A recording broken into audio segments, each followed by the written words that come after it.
Hello, friends, and welcome to another episode of Ibble Dibble Trash's Archetypes. Perhaps today's episode was just slightly more tolerable than the Mindy episode, or perhaps I only felt that way because I've been quite busy and unable to think about Megan much over the past few weeks. New for this episode, I've started an incorrect usage of the word archetype counter, because I'm curious to see if she will keep trying to make fetch happen, or if she will slowly back away and pretend it never happened. In today's episode, I caught 8 instances of her or a guest misusing the word, though it may have been more because frankly, she's quite boring and I zone out sometimes. The word of the day was Dragon Lady, and as per usual, Megan didn't even scratch the surface of an insult that's no longer used much anyway, preferring to tell us boring anecdotes about her childhood and ask very successful women incredibly lazy questions. The level of discourse is so low, it's frankly embarrassing for everyone involved. I did see the press release that Megan very recently hired a fact checker for the podcast, so I suppose she's trying to improve, or at least protect her neck. But it really speaks to her utter arrogance that she didn't do this on day one, doesn't it? Let's get into it. Los Angeles, despite how segregated it sometimes felt, was full of culture that you could see, feel, hear, and taste on a daily basis. The multitude of Asian cultures was a huge part of that for me. My weekends were spent in Little Tokyo or having iced teas in Thai Town. Interesting, Megan, because that's not what your father said. Your father said he took you to all-American burger shacks where you read Archie comics. And that's also a story you've relayed yourself multiple times, including on a prior podcast. I'm not saying you've never eaten Thai food, but let's not exaggerate and say you are at all familiar with the culture. Or sitting with my friend Christina Wong and her parents at a local Chinese restaurant. I remember this so vividly. And them teaching me why chow fun with dry noodles was so much better than chow fun with wet noodles. Okay. Chow fun is like the pizza of Hong Kong. Not exactly gourmet, but I'll give it to you, Megan. I had a real love of getting to know other cultures. I knew it! I knew she would do it! I knew she would try to say or insinuate that she was culturally curious when she has not demonstrated that to us at all. Mom and I, we would often go to the Korean spa together.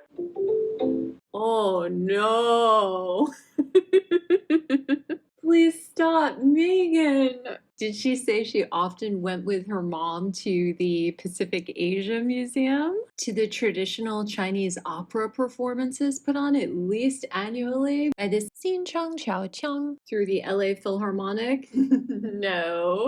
She's talking about Chinese restaurants and Korean spas. Okay. For those of you who haven't been to one before, it's a very humbling experience for a girl going through puberty because you enter a room with women from ages 9 to maybe 90, all walking around naked. Nope. Am I a horrible person or do you not want to hear about this? And once I was over that adolescent embarrassment, my mom and I, we would go upstairs, we would sit in a room, and we would have a steaming bowl of the most delicious noodles. And we'd look around at all of these other women. That's Asia, baby. Naked women eating noodles. I hadn't known all the stigmas and archetypes that so many women of Asian descent specifically had faced until many, many years later. Movies like Austin Powers and Kill Bill, they presented these caricatures of women of Asian descent as oftentimes over-sexualized or aggressive. We sort of have to take those roles if we want to work at all. That's comedian and actor Margaret Cho. Dragon Lady really comes from this sort of fantasy of Orientalism. It's actually a character that it's similar to the femme fatale in that, a woman who is beautiful and deadly, because we can't just be beautiful. We have to have, it has to come at a cost. And it's kind of like Evil Queen adjacent, but it's also so pinned to this idea that Asianness is an inherent threat, that our foreignness is somehow going to get you. And unfortunately, that trope has really stuck to film, but also to Asian American women or Asian women. How so? If you're speaking to anybody older than the age of, say, 19, with any heart or mind at all, they should be able to figure out how to not apply the stereotypes they've seen on TV and in movies to real life people they meet of any type, Asian or otherwise. Oh, hello. Cameo by Lucia Caterina. Lucia Caterina. How old is she? Lucia Caterina is 3 years old. She does not like squirrels. She doesn't mind birds, but she really is very anti-squirrel. What does she like? She likes Their editor needs to figure out how to cut out these rapport building introductions to pets. Margaret's become a cultural mainstay, most recently making a guest appearance on the show Hacks, which I love. Never heard of it. Megan, please take a look at the traditional performing arts of East and Southeast Asia. Not only Peking and Shanghai opera, but Thai cone dance, Vietnamese water puppetry. I mean, there are many more. Kabuki theater. Megan does not realize how provincial she seems relative to her very high station in life. To quote the King James Bible, even a fool when he holdeth his peace is counted wise, and he that shutteth his lips is esteemed a man of understanding. The royal family zips their lips for a reason. Margaret, though, she hasn't let this kind of pushback stop her. She keeps reaching, she keeps striving for greater representation and inclusivity. So I did a quick Google of Margaret Cho charity work, and it appears in the past she's donated to or performed for the ACLU of Southern California, GLAAD, the Helen Woodward Animal Center, the LA LGBT Center, Souls for Souls, and the True Colors Fund. But her first event supporting anything Asian specifically was actually just last year. In April 2021, she participated in a virtual fundraiser along with Michelle Kwan, Padma Lakshmi, Lucy Liu, Olivia Munn, Leah Salonga, and Hillary Rodham Clinton to get donations for the National Asian Pacific Women's Forum in response to the March 2021 Atlanta spa shootings. The gist of it was raising money for voter outreach, voter education, and voter registration among Asian women. I'm not saying Margaret Cho isn't a force to be reckoned with. I am saying she hasn't honestly been a force in Asian affairs. There was a silent film actress named Anna May Wong. She played sort of this caricature of an evil dragon lady. I'll have to send you a painting of myself as Anna May Wong playing this very character. Oh my gosh, I would love that.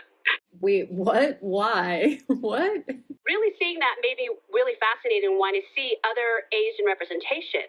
And so I really got deeply into Hong Kong cinema. I got really deeply into seeing like Korean soap operas, which of course now is everybody loves that. When you start to see yourself, you get a taste of it and you get addicted to it. And you just want to see, like, I want to feel seen.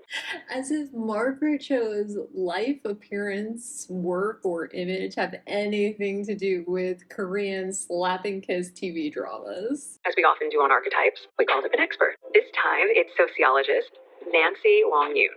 Southeast Asian women are either stereotyped as lotus flowers, who are submissive and quiet, or dragon ladies, who are overbearing and unlikable, with the kind of exoticized and hypersexualized in a very kind of specific Asian way that's not actual Asia, but Asian in terms of the imagination. That concept is not only used in telling stories about Asia, it's used by Asians telling stories in Asia. For me, the movie that immediately sprang to mind that really showcases this dichotomy is Raise the Red Lantern. But even if you only watch trashy TV period dramas about concubines in the palace, and all Asian countries have them, or perhaps especially if you watch these sorts of things, you can easily see that these stereotypes are just as prevalent within Asia as outside of Asia. So, in the 1987 film Full Metal Jacket, directed by Stanley Kubrick, that infamous line is delivered by a Vietnamese sex worker as she approaches two American GIs. One of these days, these boots are gonna walk over. Hey, baby! You got girlfriend, Vietnam? Not just this minute. Well, baby, me so horny. Me so horny. Me love you long time. But the line didn't stay there. It jumped off the screen, and it made a huge imprint on pop culture. 2 years after that film came out, it was sampled over and over and over.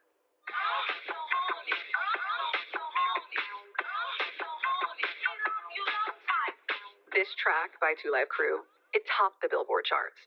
And references to this infamous line, they've persisted in mainstream media, appearing in shows like South Park and films like The 40-Year-Old Virgin. So when people ask me, does Hollywood matter? It's just entertainment. I can point to this where lines from a fictional movie that maybe no one's even seen now is part of culture, and the way that Asian women are harassed and belittled, those tropes still exist. And certainly we know that it resonates with people in everyday life because of all the anti-Asian racism. I'm genuinely unclear on what the argument is here. Is it that racism among the lowest common denominator should be fought by feeding them wholesome imagery of minorities? Because Full Metal Jacket is a great movie that people should see. That line wasn't racist or out of place in the context of the film, and anyone who uses it in real life to insult an Asian woman is an ignoramus at best. It's not Stanley Kubrick's fault. I mean, it's just so interesting because I think when you just feel as though you aren't seen, or you're all just archetyped into the same thing that no one can differentiate. Stop it. Stop using archetype as a verb. It is not a verb. You're not even using it correctly as a noun. Stop. Right, so it's a duality because you have two things where the activism is very key, but when you look at archetyping, especially surrounding what Okay, I'm going to start counting. part of the motivation for that shooter was because of this fetish he had surrounding specifically Asian women. I remember where I was and the calls I received from some of my friends. Yeah, okay. Because your vast network of Asian friends were calling you for help? Sure. The dehumanizing of it all. Yeah, exactly. Like, it's this fantasy object's not real person that also, with the dragon lady archetype within there, Oh, no, Margaret. Do not do this. Do not play into her game. to make the world a better place somehow. You know, that they're somehow out to get you.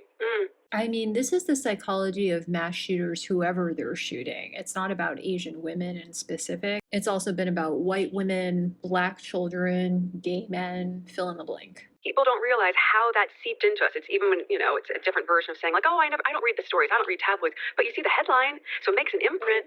So you might not know where this unconscious bias or this stereotype that you have in your head about someone comes from. Right. But when you start to peel back the layers and you understand where it got planted, then you can understand how we get to that point, which can be incredibly dangerous, as we saw. So, propaganda is real and it is really effective.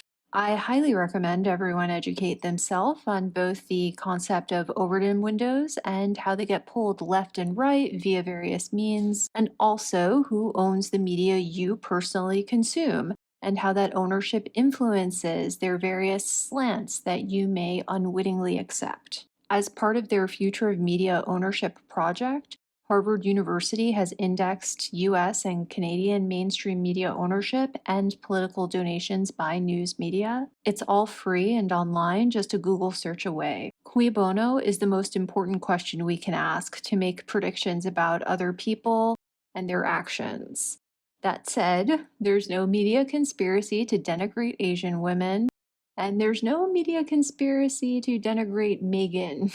Saying nice things about Kate sells more papers than saying nasty things about you, Meghan. Publishers just want to sell papers. Consider that next time you attribute an unflattering piece in the Mail Online to systemic racism, rather than your consistently poor judgment and behavior. How did you feel about how it was reported? The framing of it was that they were dragon ladies. I mean, that. No, it wasn't. Dragon Lady is a very specific stereotype, and it's usually of a wealthy, powerful, older, bejeweled boss woman, not a happy endings massage worker. Even in news coverage, even though they don't say dragon lady, it's almost like the shorthand of massage parlor.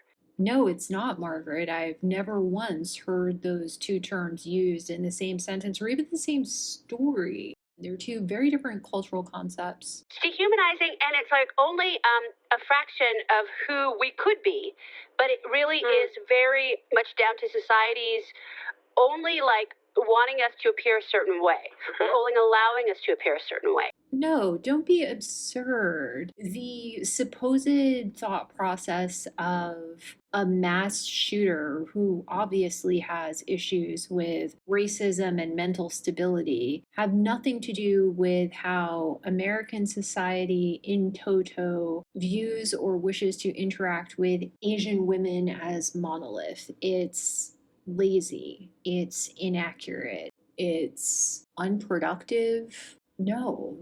And not allowing the totality of being that they do of white people. Since when were white women fully equal and wholly actualized? What America do you live in, Margaret? Is there a hierarchy of hate? Sure. Is your whataboutism helping? No. Up next, we'll hear from broadcast journalist Lisa Ling, whom I love. Megan's really always got to make it weird. I think Asian people in this country have been historically just overlooked. I mean, look, our history isn't told in our history books. I mean, one could go their entire educational career without learning a single thing about Asian American history or the contributions of a single Asian American.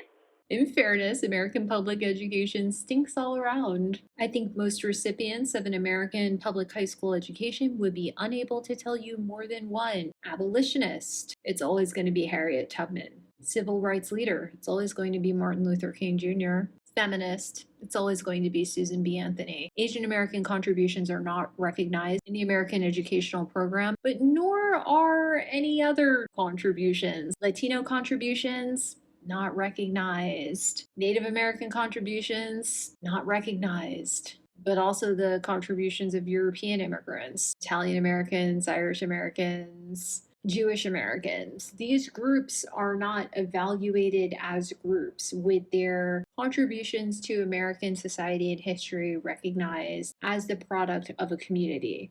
Generally speaking, that's not how the history books do it. They're incredibly simplistic and they focus on individuals. Education is not good here. It doesn't delve very deeply. To be honest with you, the reason why I pursued broadcast journalism at all was because growing up, it's the only path that I thought was available to me. But no one looked remotely like me on TV except for Connie Chung. I knew she was going to talk about Connie Chung. Oh, I'm old. Well, she was the only Asian person on a national stage. And so I thought that this would be my only pathway. See, this is why representation matters so much. I mean, respectfully, that's nonsense. We're all familiar with the stereotype of Asian families as demanding their children become doctors, lawyers, engineers, what have you. If you ever remember a moment where you were called a dragon lady, or if those sort of stereotypes fed into someone's perception of you before they even got to know you. You know, I think it's less about being called, but certainly those stereotypes have been in my consciousness. And they've really propelled me when I'm in an environment where I know I'm the only Asian woman in the room. I find myself not shying away from it and asserting myself even more and speaking louder and standing taller and claiming my space here. And I think culturally, particularly in the Asian culture, it's been one that sort of discourages that. You know, there's that popular term, the nail that sticks out gets hammered down. You know, I think the amazing aspect of being an Asian American, particularly being an American, is we want to stick out. We don't want to be hammered down. and we can bring this rich history and this rich culture along with us, but we're empowered to be able to say what we want whenever we want. And that's a really powerful thing. And again, part of the American experience that I think is the most positive, right? That ability to be unapologetic and unabashed is something that I certainly value. Okay, so is Lisa Ling not telling Megan in so many words that she is dead wrong, and that with the exception of a couple of haters or unknown quantities at work, she's gotten along just fine? Is that what I'm hearing? And while it only lasted for one season, All American Girl was still a really big deal. This was the first primetime American sitcom to be centered around an Asian family. I remember so vividly All-American Girl on ABC. I don't remember this show at all. I don't remember its existence, but okay. I was not college educated. I'm not educated at all. I'm very cross. I'm queer. I'm not what they wanted me to be. I'm not what Koreans necessarily wanted their representation to be, but unfortunately I was there. I thought, oh, well, the Asian American community is going to be behind this. And a lot of people were. And a lot of people credit our show as the first time they saw themselves on television and inspired them to go and have a great artistic career, whether that is Ali Wong or John Cho or Joel Kim Booster or Bowen Yang, all of these amazing and I don't know. I think they may have said that when they met you to be nice to you because they had just Googled you, Margaret. Your show was not that big a deal. Congrats also on Fire Island. Oh, thank you. Thank you. It's been a huge success. I loved it.